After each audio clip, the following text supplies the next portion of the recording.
Question 8 of the 2018 Higher Physics Examination from Section 2.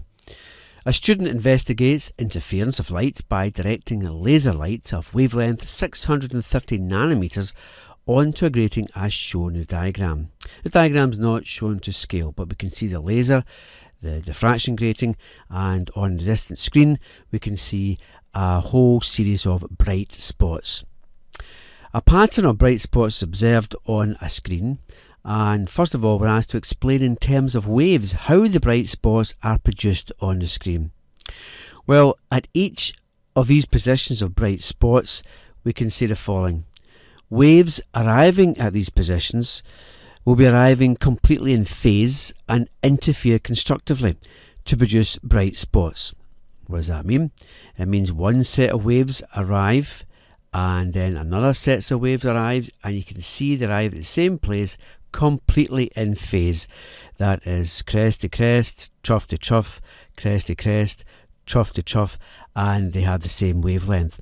Now these two waves will add constructively and they will produce a bigger wave like that. So that's what the bright spots are. They are waves arriving in phase at these points, and they are interfering constructively to produce bigger waves or brighter spots. Question 8, Part A2. The grating has 250 lines per millimetre, and we're asked to calculate the angle theta between the central maximum and the third order maximum. Well, it's a straightforward use of your diffraction grating equation, which can be written as n lambda equal to d sine theta, and you'll find that in the data book. Now n will be equal to the third order, so we put down n equal to 3. Lambda, the wavelength, is found from 630 nanometers, which we'll write as 630 times 10 to the power minus 9 meters. D is the only one we have to be very careful of. That is the actual distance between the small grating lines on a diffraction grating, but we are told that we have 250 lines per millimetre, so to convert that we have to say D equals 1 divided by, and we go 250, and we have to put that into change from millimetres into metres. So to do that you have to multiply by 1,000. So we do that, we get a value of D equal to 4 times 10 to the minus 6 of a metre. So that's the actual width of the gap which the waves are diffracting through. The other thing we have to know is sine theta, but that's what we're after because we're asked to find what the angle is between the central maximum and the third order one, which is angle theta. So a little bit of rearranging to do, and that's straightforward. We have sine theta will be equal to n lambda divided by d. So all we have to do is put in the numbers.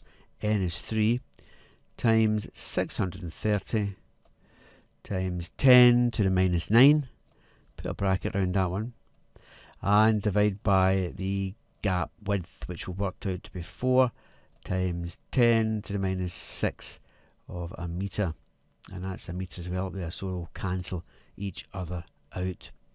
So our calculation then gives us the answer that sine theta should be equal to, if we do the calculation, 0.473, and therefore take the inverse sine for that, and theta will become equal to 28 degrees. So this angle in here will be 28 degrees. Question 8a, part 3. The grating is now replaced by one which has 600 lines per millimetre. State the effect of this change on the pattern observed, and we must justify our answer. Well, first of all, if you're using a grating with more lines per millimetre, then the gap with D will become smaller. It'll be a smaller gap. Now what will that result in? This smaller gap size D will make the angles from the central maxima to the other maxima increase. So the pattern of bright spots will actually spread out. Now you can justify that by using some maths, just by looking at your diffraction equation.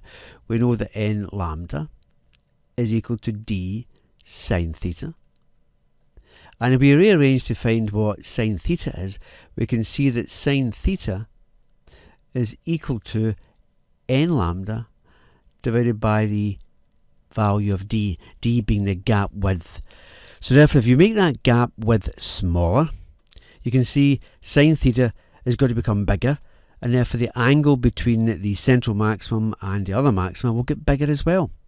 Therefore the pattern will spread out. Now we also can show that in terms of a little movie, a little simulation. So we'll show the little simulation to see it actually happening in real life. Now here's the setup which we have in our simulation. You can see we have the laser which is shining through a diffraction grating to a screen which is 2.70 meters away, and we're currently using 100 lines per millimeter of a diffraction grating. Now if we switch to a 300 lines per millimeter diffraction grating, then effectively what we are is making the gap width smaller, the gap width being d smaller, and that is the effect of making sine theta bigger, which means it'll spread out the diffraction pattern. So let's switch over to 300 lines per millimeter and see the effect. And there we go.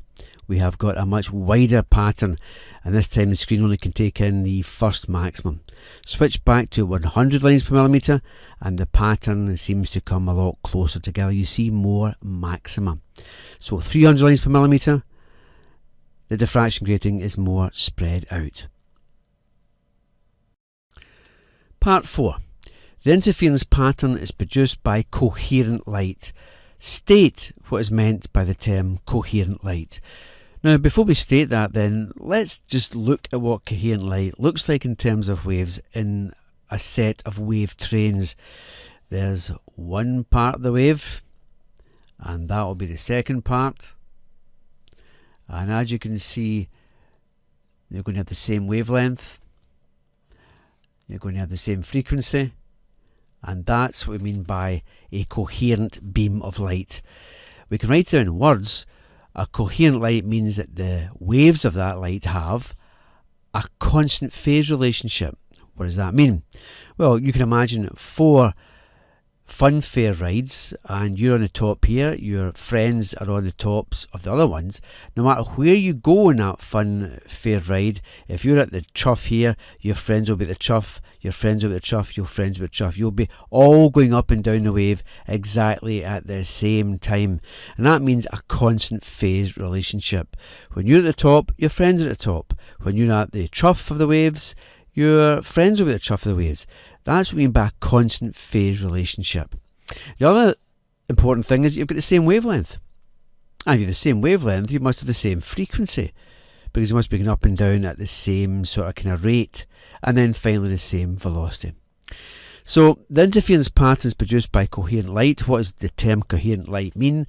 It means a set of waves that have a constant phase relationship. They have the same wavelength, they've got the same frequency, and they've got the same velocity. Question 8b. The student now shines light from a laser onto a £5 note. You can see the diagram, laser, shining light onto the £5 note, and you have the screen. Now when it is shown through the transparent section of the note, the student observes a pattern of bright spots on the screen. The diagram below shows the pattern that the student observes on the screen, and you can see it's dots everywhere, but there is a regular pattern there. And you're asked for 1 mark to suggest a reason for the diffraction, for the difference in the pattern produced using the £5 note and the pattern produced using the grating.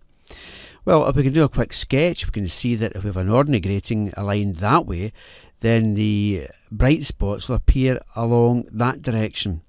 If we turn the grating through 90 degrees, then what happens is the diffraction pattern, in fact, rotates round 90 degrees. So that's what we're seeing in this little pattern here. What is the £5 note's clear window? It really is 2 diffraction gratings overlapping one another. And this can be shown in the following little movie, which explains it visually.